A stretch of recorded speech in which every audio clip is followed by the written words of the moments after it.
কমলো জিএসটি, হলো সাশ্রয়। ধন্যবাদ মোদী সরকার। ঘরে ঘরে স্বদেশি সামগ্রী ব্যবহার করা আবেদন নিয়ে ঢাক বাজিয়ে ও মহিলাদের দ্বারা শঙ্খধ্বনির মধ্য দিয়ে প্রধানমন্ত্রী নরেন্দ্র মোদীর ছবি সম্বলিত ব্যানার জিএসটি সাশ্রয় উৎসবের প্রচারে রায়গঞ্জের সাংসদ কার্তিক পাল নেতৃত্বে কালিয়াগঞ্জের রাজপথে নামল বিজেপি। সোমবার সন্ধ্যায় কাউন্সিলর বিভাস সাহা, গৌরাঙ্গ দাসের মতো পুরো কাউন্সিলর এবং বিজেপি নেতাকর্মীদের নিয়ে সাংসদের নেতৃত্বে কালিয়াগঞ্জের মহেন্দ্রগঞ্জ বাজার এলাকায় পরিক্রমার সঙ্গেই বিভিন্ন দোকানের সামনে মোদীর ছবি যুক্ত জিএসটি সাশ্রয় উৎসবের স্টিকার সাটা হয়। দাদা, আজকে ঢাকঢোল পিটিয়ে এবং শঙ্খধ্বনি দিয়ে আজকে প্রচারে নামলেন, কি বলবেন, কি কারণ? নমস্কার। প্রথমে আমি আপাময় রায়গঞ্জ লোকসভাবাসীকে শুভ শারদীয়ার আন্তরিক শুভেচ্ছা জানাই এবং কেন্দ্রের মোদী সরকার, আমাদের সরকার মোদী সরকার আজ থেকে 22 আজ সেই ঐতিহাসিক দিন 22 তারিখ আজ থেকে জিএসটির উপর যে ছাড় দিয়েছে সেই ছাড়ের জন্য আমরা আজকে প্রতিটা পাড়ায় মহল্লায় দোকানে গিয়ে আমরা মানুষকে সচেতন করছি। মানুষ যেন জিএসটি যে ছাড় দিয়েছে আমাদের কেন্দ্র সরকার সেই ছাড়টা যেন পুরো পায়।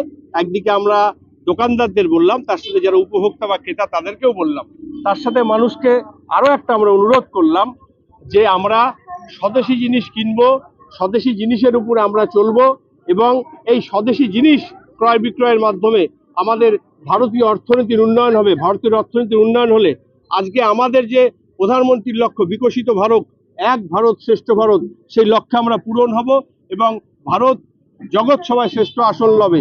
আজ আমরা ভারতবর্ষ পৃথিবীর মধ্যে চতুর্থ অর্থনীতিতে পৌঁছে গিয়েছি, আগামীতে খুব তাড়াতাড়ি তৃতীয়তে যাব এবং আমাদের লক্ষ্য আমরা স্বদেশি জিনিস ক্রয় বিক্রয়ের মাধ্যমে আমরা আমাদের ভারতবর্ষকে আমরা পৃথিবীর মধ্যে শ্রেষ্ঠ স্থানে নিয়ে যাব।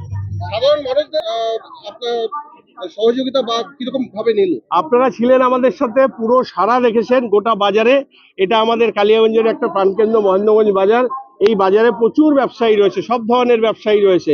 এখানে লোহা ব্যবসায়ী থেকে শুরু করে কসমেটিক্সের দোকান থেকে শুরু করে এখানে বিভিন্ন স্তরের ব্যবসায়ীরা রয়েছে। আমরা যেগুলো আমাদের গ্রসারি বলি, ভুসিমালের দোকান, সেখানেও আমরা গিয়েছি, তাদেরকেও বলেছি মানুষের যে ন্যায্য ছাড় সেটা যেমন আপনারা দিবেন এবং তার সাথে আমরা অনুরোধ করেছি যে আপনারা স্বদেশি দ্রব্য যেমন ক্রয় করবেন, ঠিক স্বদেশি দ্রব্য ক্রেতাদের কাছে আপনারা বিক্রয় করবেন।